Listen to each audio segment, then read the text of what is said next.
I always say to people, fail often, fail well, and fail up. Always learn from that experience. One thing that sticks out to mine is that this is all about being your true, authentic self. There are moments in life that break us wide open. A story of struggle turned service, pain turned purpose. For this week's guest, postnatal depression became her rock bottom, but also her greatest awakening. Today, she's the powerhouse behind EQ Minds, a movement that's redefining what high performance really looks like. And as the author of The Mindful High Performer, Chelsea Pottenger shares with us that it's not just about bouncing back, it's about rising stronger and taking others along with you for the ride. It's really helped me just to treat everyone with kindness through life. And because of that reason, you have no idea what that person is going through for the day. Like if you can help one person go through what you've come through onto the other side of that, that's a beautiful place to be. Chelsea, welcome to Share. Thank you so much, Steve. I'm so happy we finally made this happen. Finally. I think it's about the third or fourth attempt. I know. It's been a pretty, discombobulating, I'd say, start of 2025. So I'm happy that we could do this together today. Yeah.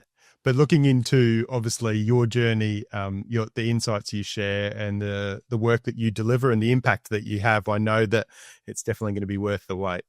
Thank you. That's really kind. Chelsea, I wanted to start by asking you, what's the most defining moment in your journey that's shaped you as the woman you sit there today?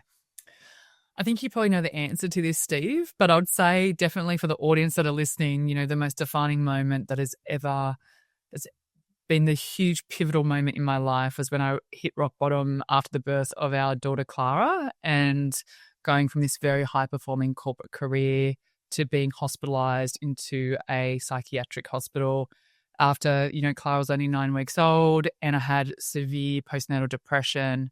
And to be honest, that experience totally broke me.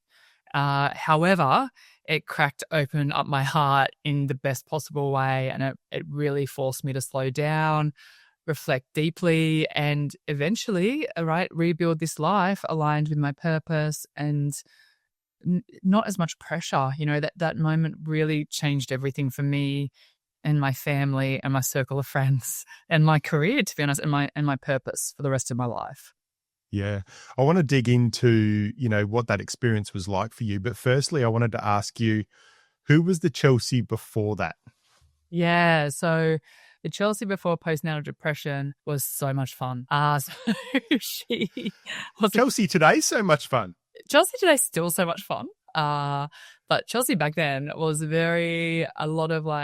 worked very, very hard. I still work very hard, but 12-hour days corporate, Hendrix gin at night time, so big social life with friends in Sydney and clients, right? I'd go out partying at night. I'd wake up in the morning, a lot of caffeine, a lot of intense exercise. I wouldn't even stay around in yoga for Shavasana. I'm like, no, I don't have time for this.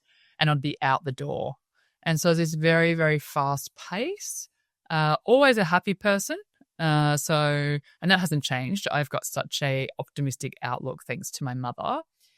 But it was a very different style of life. And I was in my 20s, 20s, early 30s. So that pace was pretty quick. And I thought back then probably achievement equaled worth, That mindset shapes my very early years and it almost cost me everything, to be honest.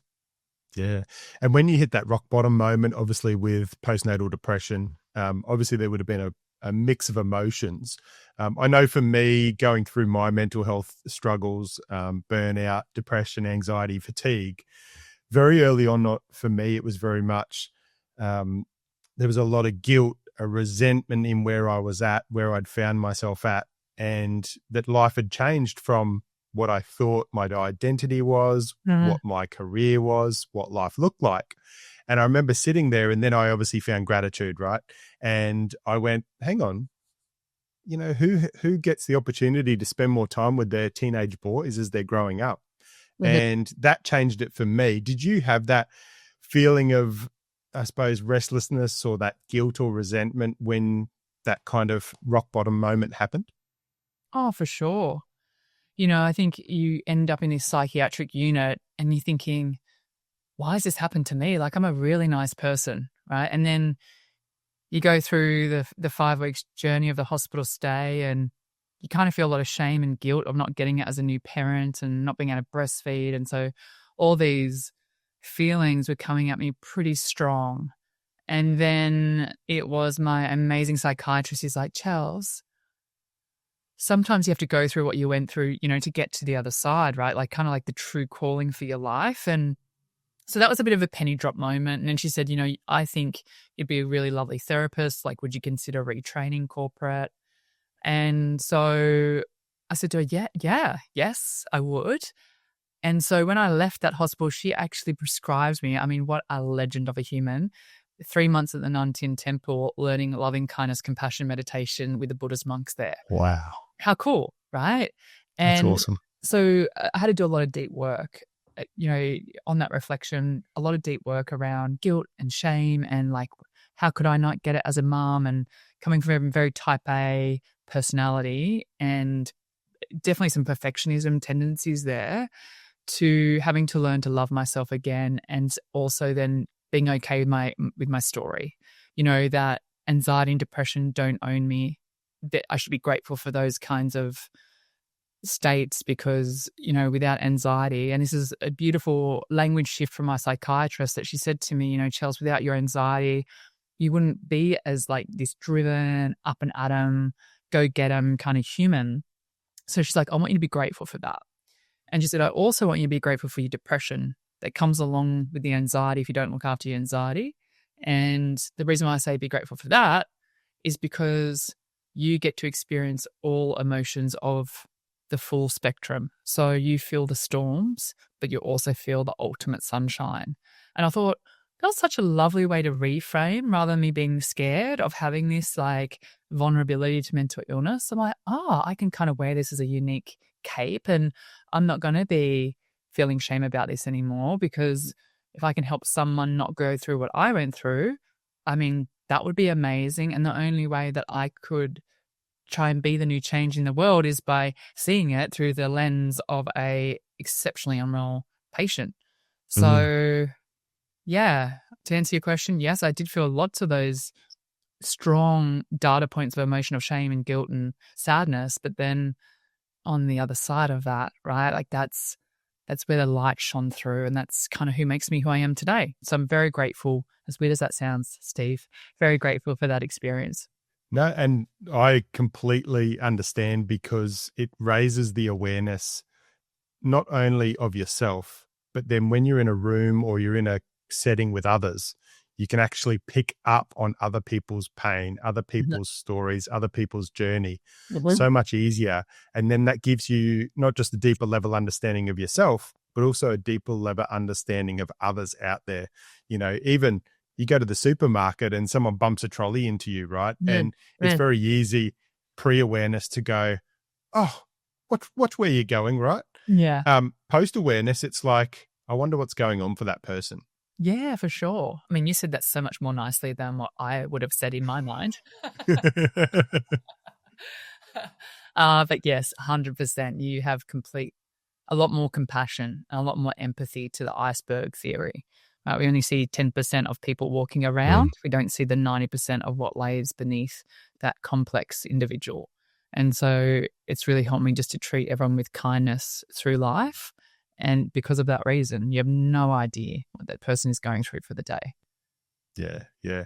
And I think one of the things, what you've been through, what I've been through, what many are going through right now, is because generationally we weren't shown to, or allowed to kind of, be vulnerable, show our feelings, show weakness. It was all about, you got to be strong. So our parents and our grandparents and their parents they just held on to everything. So it was this stoic, I'm just going to be tough, right? But the good thing is now is our generation and the generations to come, I think, are going to be far more empowered. And there's a lot more talk around this, right? So it's very easy when someone goes through what you've gone through, what I've gone through, what anyone goes through, to go, I'm just going to hide this. You could have come out of the psychiatric hospital and you could have gone, I'm going to hide this. I'm going to put it in a box deep in a back room. I'm going to close the door. I'm going to put padlocks on it, and I'm never going to open it again, right? But in saying that, if you did that, you would have actually stolen the opportunity for someone else to be empowered by your story, because you're not the only one that goes through that challenge. Mhm. And any challenge or any experience that we have is not rare, it's common. And that's what we all need to know. Yeah, it's a beautiful insight. And there's a lovely lens there, Steve. I think that's true. And it helps you with post-traumatic growth too, right? Like if you can help one person go through what you've come through onto the other side of that, that's a beautiful place to be. It's kind of how I define my success. You know, if I'm helping one person, whether it's 8 people in a room, 2,000 people in a room, 400 people in a room, it takes the pressure off me and the spotlight off me going, well, I'm here to speak to this audience to help them with their mental health and their mindfulness and mindset. Gosh, if I just help one person in this room, what a beautiful day that would be if they, A, don't end up in a psychiatric hospital, not even that severe. Maybe it's like B, they learn a tool out of there, help their teenager with a growth mindset tool, which completely helps with their anxiety moving forward to their high school exams. So again, it's like we get out of our own head. We think about somebody else, right? That can, that we don't know that we're helping. That's even more incredible. Then that's where your happiness flows over. Yeah, imagine that. Definitely. And that's why I started the podcast, and my whole thing was just one person, right? Hashtag just one person. And so many of the guests that I've had on bring up this, if I could just help one person. And I'm like, it's so key, because a lot of the time, if you start thinking, I've got to have 100,000 followers and I've got to this and I've got to that, all you're going to do is like kind of really stumble down a track of comparison. Yeah.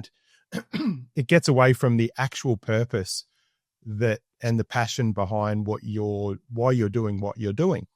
And just one person. And I always think about it, and you probably think about it as well, when you walk into a crowd, and you're up on stage speaking, there's going to be people there that will zone out and just, there's always going to be that, right? Of course. But if you're talking to that one person that walked into that room thinking, is life even worth living? I'm just so overwhelmed. I'm burnt out. My relationship is a wreck.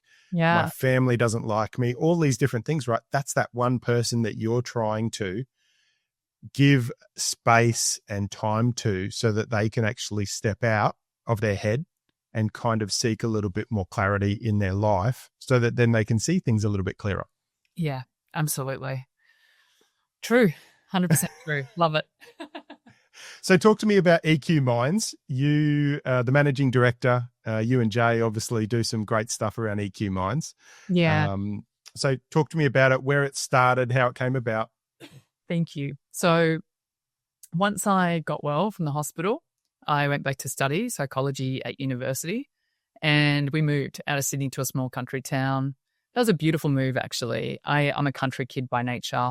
I was living for 15 years before that in the eastern suburbs of Sydney, so a very fast-paced lifestyle. And my psychiatrist said to me, Chelsea, how do you want to feel in this life? Not what do you want to have? So it kind of just redefined success. And for me, Steve, it was, I want to feel calm, right? I want to feel lower anxiety. I want to feel a sense of peace and contentment. And she said, so let's start looking at your goals of how that could look, and you start making these choices based on that. So moved out of Sydney, moved to a smaller country town close to my husband's family, who are just legends. I'm so lucky. Both of our families are very dysfunctional. And what I mean by that is that we love each other so much that it's actually dysfunctional. I'm just like, it's just not a normal, both of our families are just both not normal, because everyone gets along really well. And so we moved down the South Coast, and I went back to university to start studying psychology. I was learning mindfulness. I was recovering as well. So I was also just having a slower pace, right? And then I was learning this cool stuff in mindfulness, and I said to Jay, how cool would it be if I could teach this to our local community? And imagine if the corporate world also knew what I'm learning. And Steve, this is 9 years ago, right? So this is before mindfulness really hit its straps and wave here in Australia. So I said, I'm just going to train the Rotary Club in Gerringong. I'm going to train the local hospitals. I'm just going to train people who will listen to me for free, right? I'm just like, how beautiful. So I'd go up and I'd do the training and loved it, right? Because then I'd come home and I was so happy, and I'd see, Bob, who's 80 at the ocean pools, and he's like, Chelsea, I'm doing that gratitude that you taught me and that mindfulness practice. And I'm like, Bob, I'm so happy for you, man. Like, this is such a good feeling. So I'd come home, I'd say, yay, Bob's so happy. This is making me so happy. And I said, I'm really having a great time here. And he's like, darling, that's so gorgeous. He's like, you're so happy. This is such a cute hobby for you. And well done. So anyway, as time goes... Cute hobby. Yeah, right. So as time goes on, keep doing the training, keep learning more, learning all the tools for myself too. So it was beautiful. Everything I was learning, I could apply it to my own life. And then my girlfriend who worked at eBay, she's like, Chelsea, you should come and have a coffee with the HR director at eBay. Like, they're pretty progressive as a company culture. They might be interested in you running a mindfulness session with them. And I'm like, yeah, okay. And Steve, like, when you start up any kind of business, you have no money, like $0. So I'd catch the train from the South Coast to Sydney for a coffee date. So I get up there and eBay's like, oh, I kind of like the sound of what you're saying here about this mind. Will you come and train us? I said, yeah, I'll come and train you. And how long? An hour? Yeah, great, an hour. And they're like, and we'll pay you. And I'm like, what? I'm like, what are you thinking? They throw this figure out at me and I'm like, you're going to pay me that amount of money to come and talk to your team? Yes. So I go home, get the train home, happy dance with Jay and Clara. We're just so excited because someone's going to pay me to actually do this thing that I love to do. So I go back up, do the one session with eBay like a month later. They love it. And they're like, will you do another 8 sessions with us? Like, do a full program with us? I'm like, what? Are you kidding? Of course I'll do that. So then I have to, go home, celebrate again, make the content. So then I go up and it was just wonderful, right? It's this constant tweak and refinement of content. I'm filming everything. I'm, making sure that, and now I'm starting to engage some different trainings to help me as a speaker. And then finish the program at eBay. The general manager there moves over to Uber. And he's like, Chelsea, what you did for our culture at eBay was great. Will you come to Uber and train my Uber team? And I'm like, well, yeah, of course. So then, you go over, you work with Uber, and all of a sudden up on your website works with eBay, works with Uber. And so you get these big brands, right, that are now partnering with you as a business. And as soon as I did a LinkedIn post, Westpac sees it, and, one of the banks. So they contact me and said, would you come and train our team? And so this is like kind of the snowball, right, that starts happening. Now, this is about a year in and things start this train starts taking off. Through your cute hobby. Through my cute hobby. And now my husband works in my company. And he's a legend. He's the general manager. He's also an incredible keynote speaker. He's like ex-banking and he's now gone back to study neuroscience. So we're both on this incredible neuroscience, psychology, wellbeing journey together. And it's great because our daughter kind of just gets lots of different things served up for her too. Yeah, man. And that's kind of how it started. Like a year in, I became an ambassador for the Gidget Foundation, Are You OK? 2 big charities that I absolutely love. And then I set up a podcast. Right? So I start podcasting and I start getting these big guests because, again, podcasts about 8 years ago wasn't really a thing. So, my first guest was Dr. Matt Walker. He's like this sleep expert. Then I had Jim Quick on, right? Then I have Jessica Rowe on. Then I have Lauren Jackson, who's a good friend. And then I have David Perlmutter from, so I just started to land these big guests. I was enjoying it because I was like interviewing them so then that starts building the brand. And then I became a meditation coach. So I'm like, you know what? I should help the community and that would be a gift back for free. So I started becoming a meditation coach on Insight Timer. And then about 3 years in, I'm like, I am bursting at the seams because business was just flowing in because it was wonderful because the right organizations were starting to invest into their people's well-being and their mental health. And so I was bursting at the seams and I'm like, what am I going to do? And so one of my girlfriends said, you're going to need a VA from the Philippines. I'm like, oh, that's good. And that's probably, I could afford that. So I get this amazing VA on the books for a couple of years and she's awesome. And so it's just me and her, right? Just holding fort of what looked like a big brand. And it's just me and Michelle. And then about 2 years down the track, I was just exploding. I'm like, oh my gosh, I can't keep up with the demand. I'm going to need to hire more people in. And so then I kept tapping in my husband on the shoulder, Jay, because he was in the banking sector, and bankers usually risk adverse, didn't want all the eggs in one basket, likes diversified income streams. And so I'm like, babe, I just selling him the dream. You can surf every day. You can be with me, my daughter, earn the same salary. You know, I was just like, come on, I don't trust anyone more than you. And you just get stuff done, and you're a CFO, so you can, you know. Anyway, so he joins, and which was excellent. And he's been now with us for 5 years in the company, and he's just been such an asset. And then we start getting more speakers on, because now the brand is growing. You know, it's keynote speaking. It's now workshops embedded into organizations and things like that. Yeah. So, man, it's been a journey. People don't see the first 9 years, right? They only see now. They don't see you catching the train with like $0 at the start.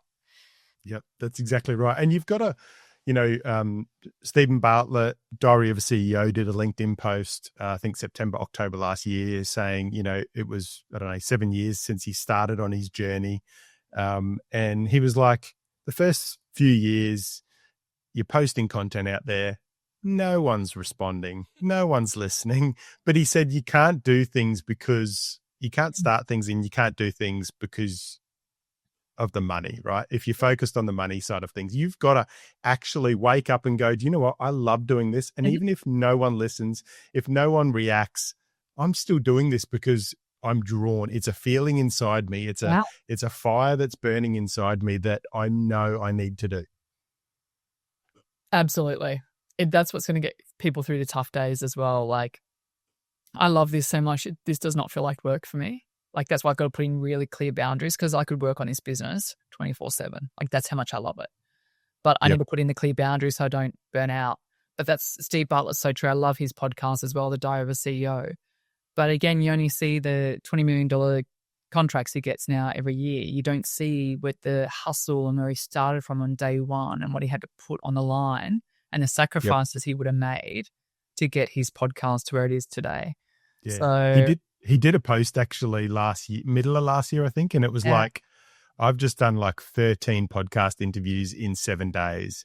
And it was him sitting on stairs, and he was absolutely wrecked. And he says, I'm never doing this ever again. Right. Yeah. And I remember when I first started this podcast, I did 8 or 9 podcasts in 1 week. Right. Like early on, I was like, because coming through mental health, my journey, and I was like transitioning back into the passion and purpose. I was like, right, I'm going to make sure I'm always 4 episodes ahead, because I know friends in America that run podcasts, and they're like big names. And then they're like, oh, can we not catch up on Friday because I've got to do a quick episode because my guest pulled out, and I've got to post it on Saturday. And I'm like, you're like going week to week on your episodes. I'm like, no way. No. So I'm always at least 4 episodes ahead. But I remember when I did that week, I went, never again. Never again. Like, never again. Like, this week I've got a few episodes that I'm recording, and probably maybe a couple more than I should be.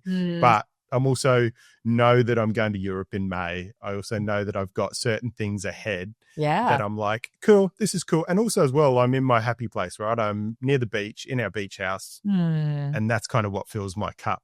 But it is great that people show the other side of their success now. Because years ago, I used to, being in a real estate career for many years, you'd go there and everyone would get up there and, they'd show the planes and the holidays and the mansions and stuff that they lived in, right? And they wouldn't show the real side. And then there was a bit of a shift, and that shift was really good because people would get up and I remember one agent got up on a stage one day, and I loved it. He started his talk by, okay, you've seen my welcome reel.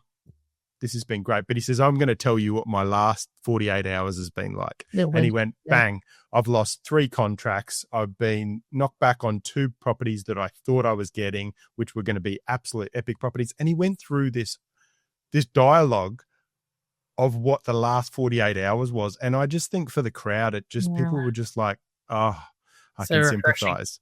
It was so good, And for us as humans to be able to take that mask off and actually kind of show the real, the real side of things, not just the Instagram worthy life, the actual, Oh, behind the absolutely. scenes.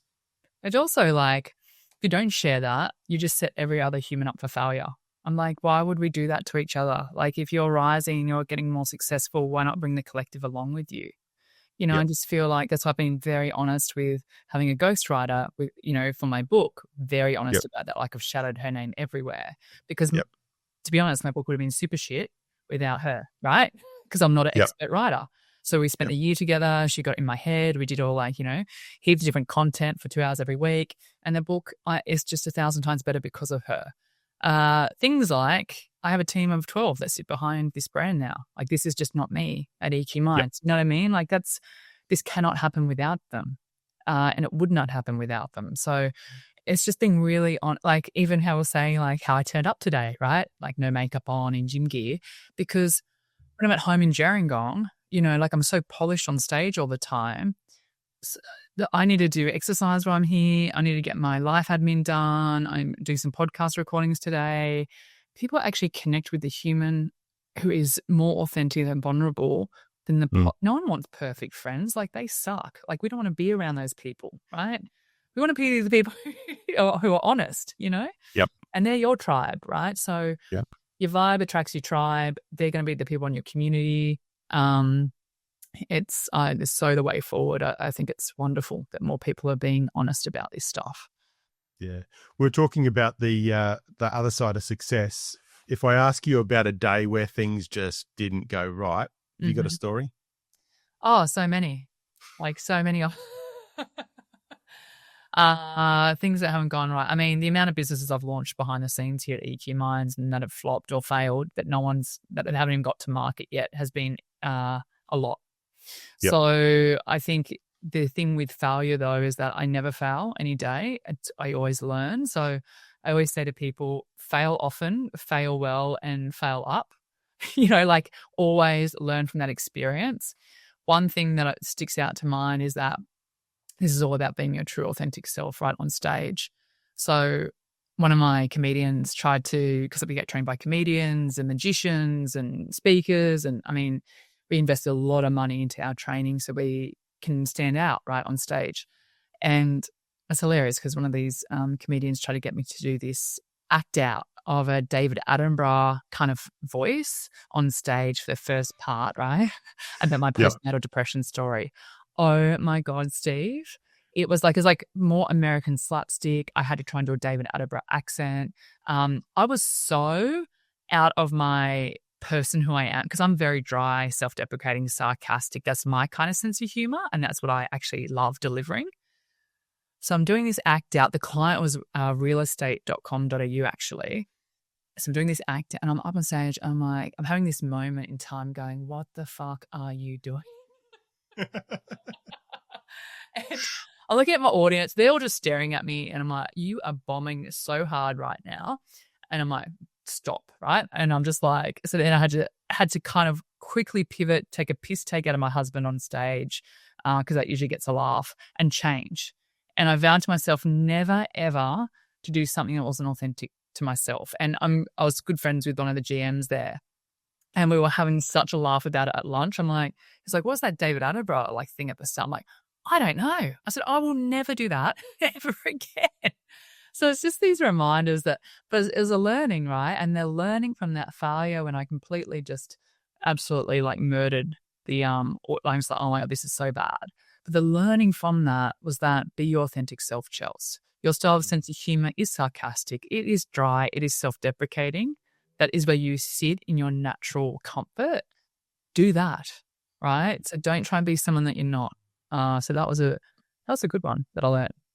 Yeah, that's awesome. One of the things in 2023, I became a mental health first aid instructor, and talking to organizations and trying to get people. I did my accreditation, the 2-day course, and I was like, before lunch on day one, I was like, I've got to be an instructor. I want to get trained up in this.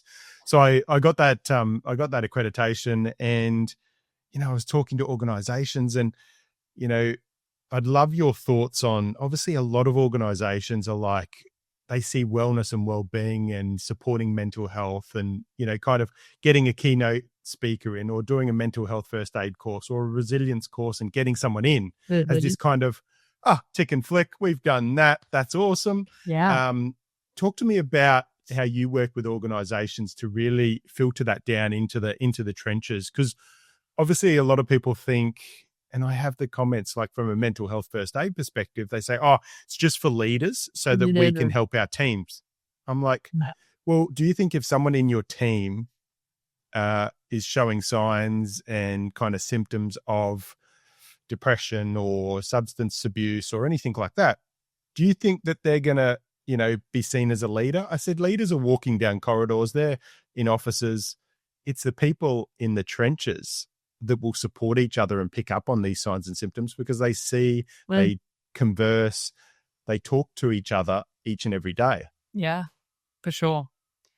I think there's a shift happening. Maybe that's the organizations that we are working with because they're proactive and they reach out to us and genuinely they actually do really care about their people's well-being. Otherwise, we just won't work with them.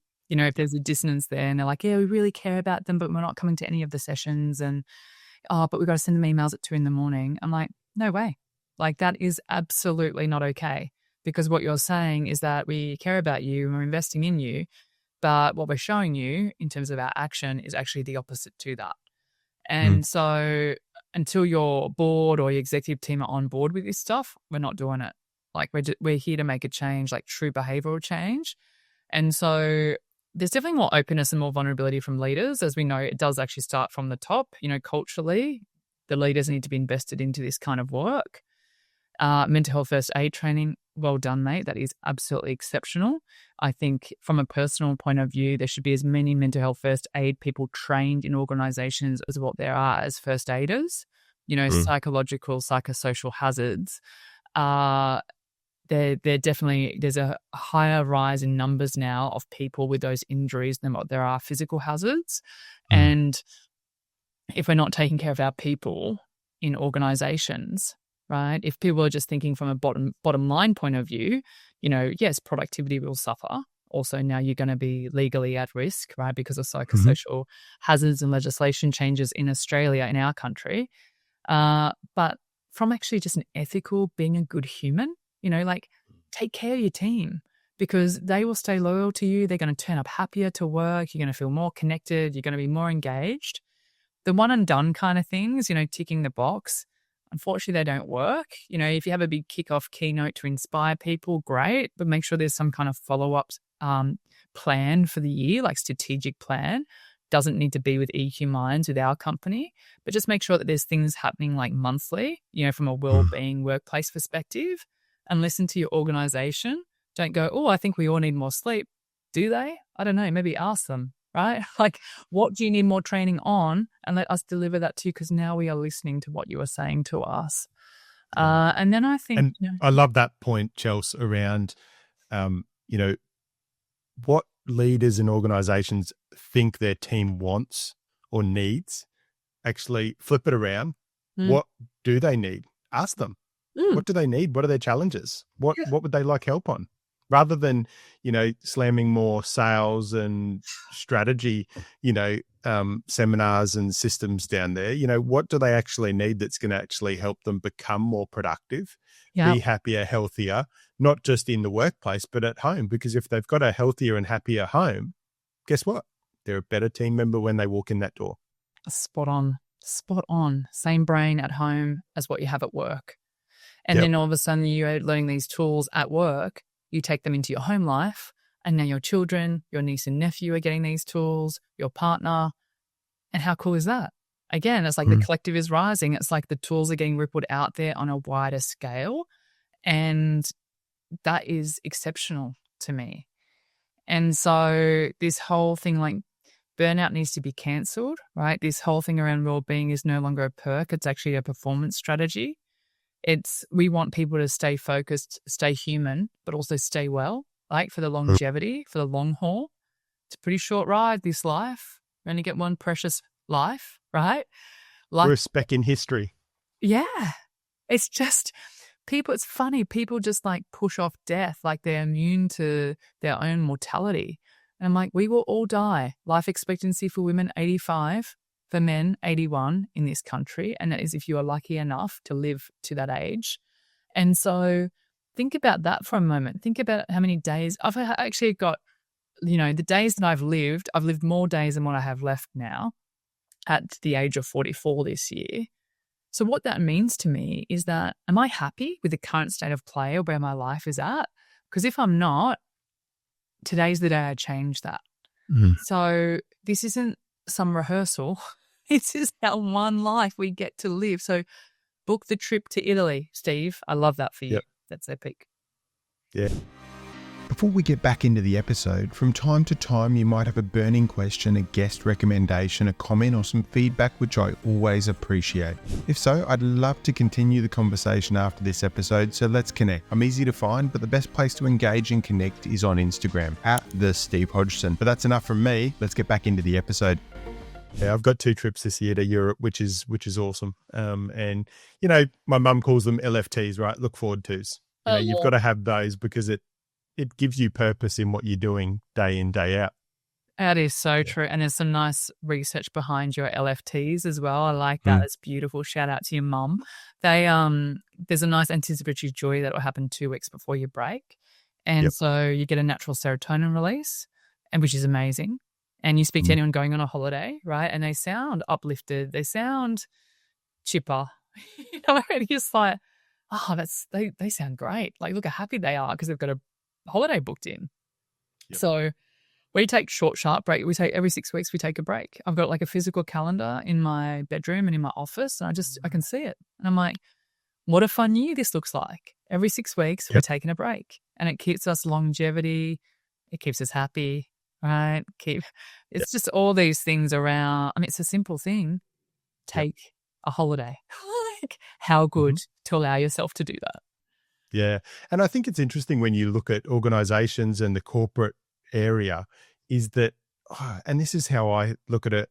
I always explain it to organizations as well, is that, how much money is invested in paying recruitment agencies to replace staff that could have actually been supported through their mental health struggles, through their postnatal depression, through any of these things that they just went, oh, we're going to performance manage that person. Oh, they've worked for us for 10 years, but we're going to performance manage them because they're turning up a little bit late. Their work performance is dropped, rather than actually going, hey, how can we support you? And then actually the byproduct of that, having a more loyal, passionate, engaged team member, they just move them onto another workplace and pass on the problem and actually miss the opportunity to help that person. Yeah. And also save, like I just sit there when I talk to organizations and they're paying like $5, $10, $15, $20,000 or more in recruitment fees. And you sit there and you go, but you won't spend like $4,000 on putting your team through a mental health first aid course. Wild. It is mind-boggling. Honestly, that person leaves, they take their IP with them, out goes the network, out that front door. They may go to a competitor, right? And all of a sudden, right, there's a big gap that your team now must uprise and fill, because while you're hiring someone, you need to also, take care of that resource while they're no longer there. It's like this whole prevention versus reaction, right, with all mental illness stuff. It's like if we did more in the proactive space and prevention space and got to people earlier and sooner, like when they're being trained by you with mental health first aid training, I mean, we pick it up sooner. They don't fall into a psychiatric hospital where I did. It's this whole prevention versus reaction piece. Like man. So talk to me about if someone's sitting there just not feeling great, possibly burnt out, what are some of the signs you would expect to see in them? So it's kind of varies for different people. Like what we say, it's that whole thing on, your body keeps the score. There's a good book out there called Your Body Keeps the Score. Pretty much sums it up in the title, right? Your body will tell you clues all the time. You are having issues with your sleep right now. You are tired, but you are wired. You are waking up in the middle of the night. You can't get yourself back to sleep. Also, tension headaches. How is your neck and your head at the moment? How about jaw tension? Is your dentist saying to you, do you know that you're grinding your teeth at the moment while you are sleeping? Have you got irritable gut? Do you have psoriasis back in your hair? Is eczema flaring up on your skin? These are all little clues to us as a human being. Are we listening? Because your body is trying to express something to you. And if we don't pick up on these clues, right, we start to slip. And as we start to slip down that spiral, things like exhaustion. You are so tired all the time. You have nothing left to give in your tank. Then we start slipping into cynicism, being more irritable at home, with the people in our life. We end up being irritable maybe towards the world in general. And then the third thing is reduced sense of accomplishment. We just can't produce in the same kind of way, like get into I call it beast mode. You can't get into beast mode, right? Where you're really, really highly productive. You're creative, you're innovative. You can't get there, and creativity will stifle. And one of the biggest red flags for me is when people say, I just don't have the time to do the things that bring me joy anymore because I'm too busy. Mm-hmm. That to me is a red flag. Yep. So it's going to present to people differently. I know how it definitely presents to me. And so as soon as I'm aware, because maybe I've slipped off the wagon, not doing all the practices that I do daily, or I miss my 6-week break, or, something happens, I take on too much work, and I slip. As soon as my sleep goes, I am onto it like a hawk. I'm like, right, yep. I need a mindset reset weekend. I need to scale stuff back. I need to simplify life. I'm like, what's happened? I've tilted out of balance here. Yeah. And that's a good awareness that people need to have as well. And something that I've really kind of introduced and realized is that most of the stuff we put on our schedule, we put it on our schedule. And if we put it on our schedule, we can take it off, right? Like, a lot of the time we're in these busy lives and then we're like, actually, who caused that? Oh, that was me. Yeah. Right. And you've got to have the awareness that, hang on, like I said to you early, like obviously doing the speaking course, I was like, I took on too much in March, right? Like it was going to be a big month and then we had a cyclone and all those kind of things. But for me, I'm like, that's okay. There's certain things that I needed to kind of just let go, as Mel Robbins would say, just let them, and like for me, that then takes pressure off me because I can take the pressure off me. Yes. Like, the world is not going to end if there's certain things that I don't do, I think that's so crucial that people know that they can take things off their plate. They can take things off their schedule when they need to. Yeah. But I know there'd be people sitting there, Chelsea, listening to those symptoms and signs that you kind of went through, and they'd be going, but I just can't. I just can't stop, Chelsea. I've just got to keep going. Like, so what I'd love to know now is let's flip it, from a high performer sitting there just, kind of going bull at a gate, absolutely worn out, not being their best. Let's flip it to being a mindful high performer. Mm-hmm. What does that look like? So I think, and for those people who are saying, I can't do it, Chelsea, I think something that helps me, and then I'll talk about mindful high performer. Yep. But I think for intrinsic motivation, something that really helps me is thinking about somebody that I love more than myself, and I think when you start re-anchoring why you do it for somebody else, like, so for example, our daughter Clara, right? She's the love of our life. She's the reason, that every decision I've made since I was sick is based on being a present, healthy mum. And so, and it was actually my psychiatrist who said this to me, which was so brilliant from an intrinsic motivation point of view. She's like, Chelsea, if you get sick in the future, who does that impact? And I said, well, it definitely impacts me, right? I get sick. I need to take 4 weeks off from my mental illness to kind of rehab. And I said, she's like, well, that sucks, right, for you? And I'm like, yeah, I know. And she said, but who else does it impact? And I said, well, it directly impacts our daughter, Clara, and my husband, Jay. And she said to me, does Clara deserve a burnt out, stressed out, anxious mum? Like, does she deserve that from you? And I'm like, no, she doesn't. Wow.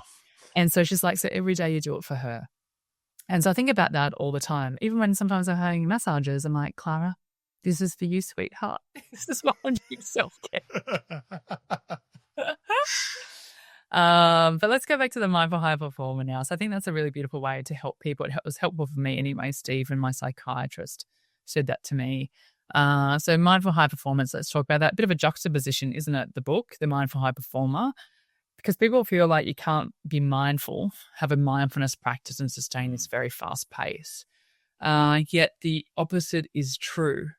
If you're on 24/7, the brain is not designed, right, to be on 24/7. We're not a computer chip. Our organ is not designed to do that. We need proper scheduled circuit breakers and breaks. Otherwise, the brain does not recharge itself and you will fall apart. That is just the natural laws of the brain. So mindful high performance is about sustained success, like the sustainable momentum, performing at your best without sacrificing your health, right, your relationships. It's not about doing more and more and more and more. It's about, doing things that really matter to us with clarity and with a sense of calmness. And again, it comes back down to this, Steve, what was it, 3 weeks ago? I was at South by Southwest. There's like 970 tracks on there of AI, and all the biggest speakers were there in our wellbeing space. I saw Peter Attia speak and Huberman and Prof G and Esther Perel, and I was having a great time, Brené Brown. And then you'd get flung over into another panel discussion where they teach you how to build an app with 11 different AI agents and how to do that in an hour and upload it to the Apple Store. And so there's this shift happening in the world right now of acceleration. Accelerate, right? How do we use AI to get faster? I want to flip that into sustained momentum, because not every golden bus that we decide to get on is going to where we need to be going, right? It's not going to get us to the destination we need to, even though the opportunity could be shiny. So how do we be very, very decisive around the opportunities that we do say yes to? And then how do we make sure every day we schedule in stuff that takes care of the vessel, the home? Because here's the truth. If we don't take care of the home, right, this is the only place we have to live, this house of ours. And if we do not take care of it, we have nowhere else to live. Mm-hmm. So I know that's pretty hard hitting, but that's kind of where the truth is at. And, I don't think you realize that until you get very sick or you have a friend of yours die around you. And then again, it's always these perspective shifts that pull us back into alignment for a short period of time. But I want people to do that for a long period of time. Look, take care of themselves every day. Yeah. I see, obviously I watch you on social media and, you've got speaking events. And as you were saying earlier, I think before we hit record was, you love, putting shit on Jay and, obviously having a bit of fun and showing some funny things that happen and, kind of taking the piss out of yourself a little bit, right? Which shows that humor, which is good. But you live a busy lifestyle, but I also see that it's not just standing on a stage. It's, if you're traveling, it's in a gym. It's really working on, calming your nervous system, working on your health and wellness. So I'd really love to know what are some of your non-negotiables on a daily basis that you put in place to make sure that you show up as the best wife, mum, and human being you can. Yeah, and Steve, to be honest, I'm not perfect, right? I dropped the ball. None of us are. Yeah, I know. We don't like perfect. But I'm getting a lot better at working out which glass balls I can't drop.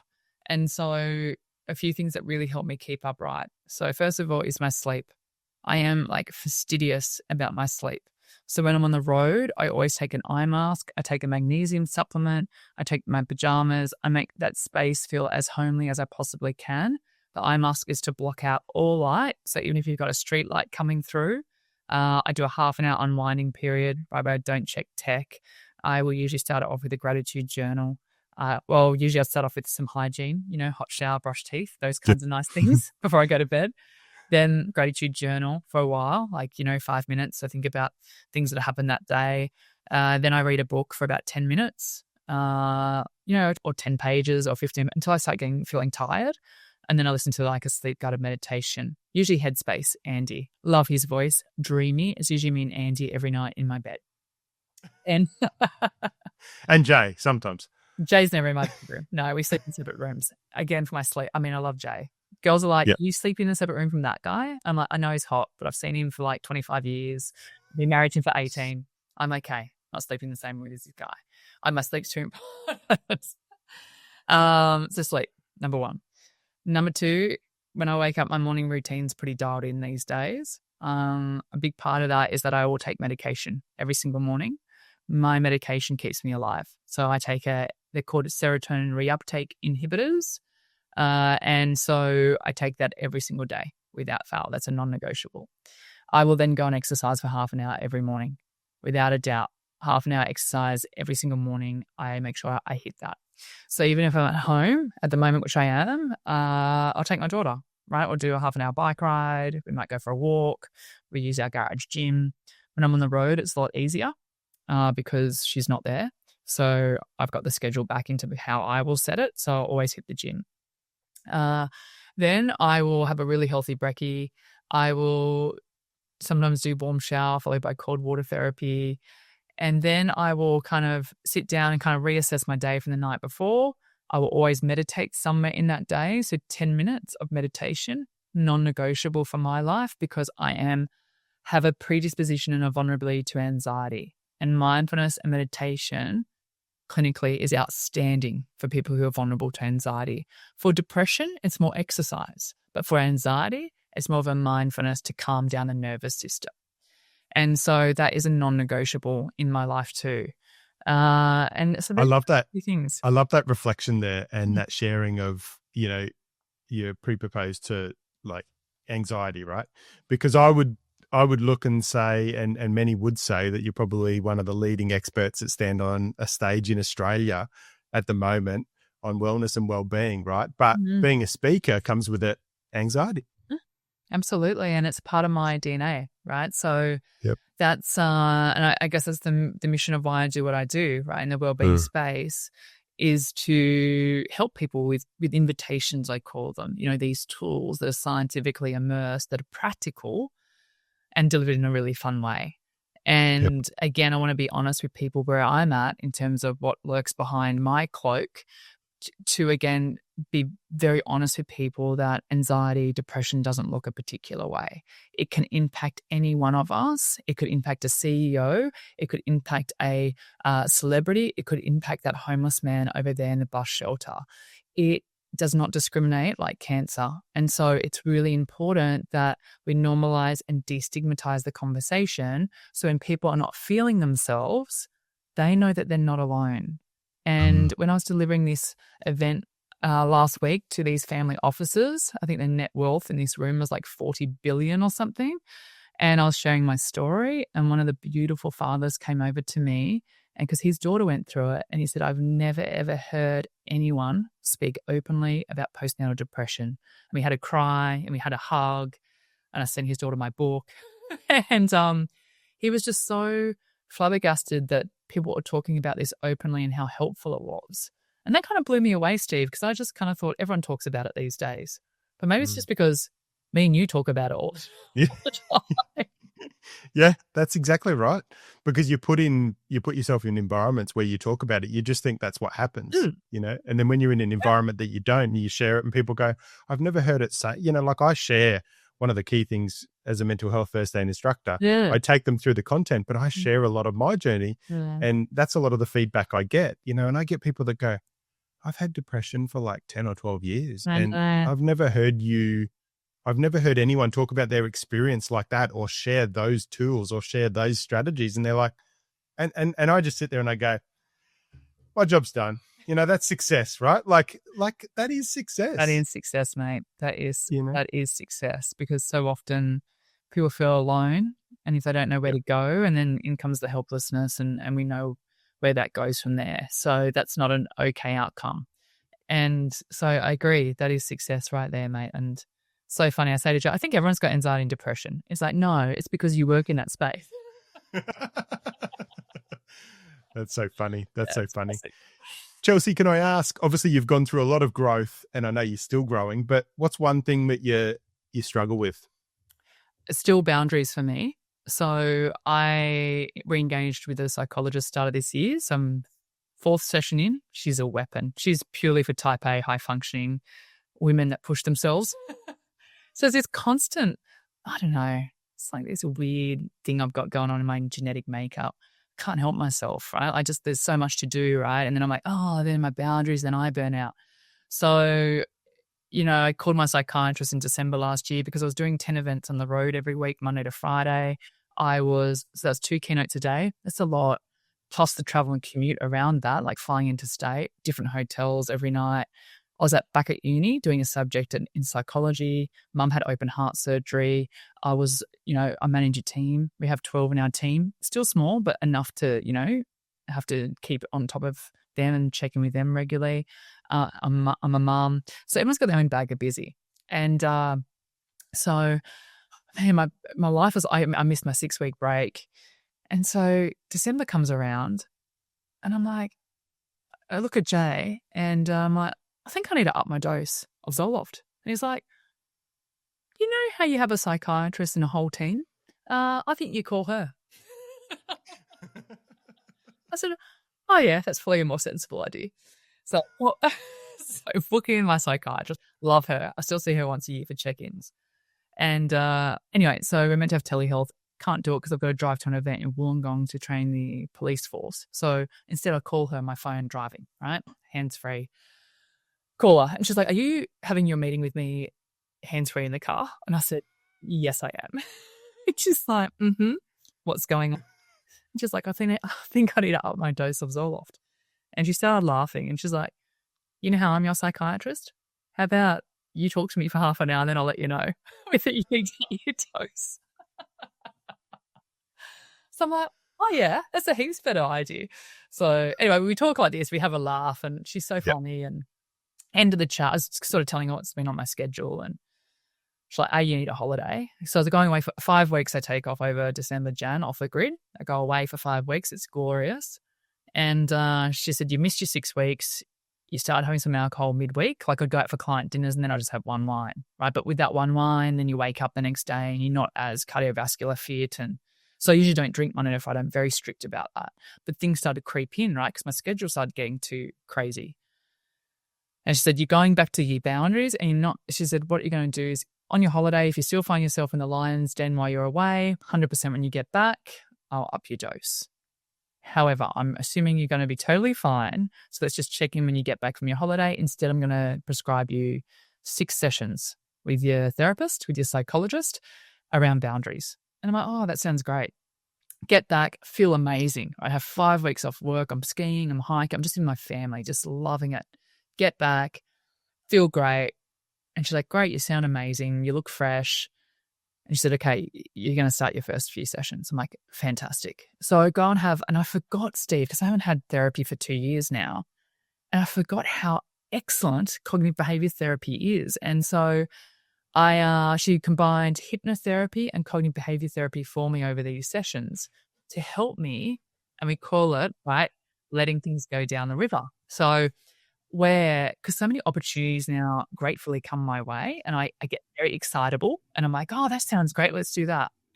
So she's really helped me be very clear on my boundaries this year and very values aligned. And so even for me, a trigger was South by Southwest Austin because I'm like, she's like, what's going to slip you up in the future? I'm like, South by for sure. Because I'm going to go over there. I'm going to meet amazing humans. I'm going to learn so many things. I'm going to buy a shitload of neuroscience devices. I'm going to come back to the Australian market and share it with our market. And she's like, even you just saying that, she's like, it's completely freaking me out. So let's work on. Anyway, so mate, she has been outstanding, right? So the last time I've slipped up is there. And what has been really helpful for me to work on consistently is something that I'll always have to work on with my personality is this type A drive. And I know that about myself, but again, it's just arming myself with the right experts. And now I feel so balanced, man. I feel great. I'm only on the road now 2 nights away a week. I'm back doing the things that are nourishing. I came back from South by. I was very excited, but I've been very razor focused with how I'm positioning all of that stuff. And so shout out to therapy, right? Sometimes we get personal trainers for the gym. Sometimes we need personal trainers for our mind. It's raising that awareness actually, because I had a gentleman that reached out to me and I've told this a couple of times, but he was like, oh, not feeling great. Oh, when did you not start feeling great? August. Okay, cool. Tell me, what were you doing? What were you doing to make yourself feel good prior to that? Oh, I did CrossFit, I did running, I did this. Okay, cool. When did you stop that? Maybe around August, right? So we've got to keep checking in with ourselves, because we make these changes, and those little changes then sneak in, and we kind of shift where we were wanting to go. And all these little obstacles come in. Yeah. So it's really a good thing, to have that awareness and have that check-in. And that's why I find journaling is a massive, like a massive thing for me. I wouldn't be here today if I didn't do journaling, because it just resets. And sometimes you'll write something down and your brain will go, that is ridiculous. Like, are you listening to yourself as you're writing this down? And you'll go, yeah, maybe I should pivot on that. Maybe I should adjust that. That is so true, Steve. Oh my gosh. We have some beautiful journals coming out in about a month, and I'll definitely send one your way.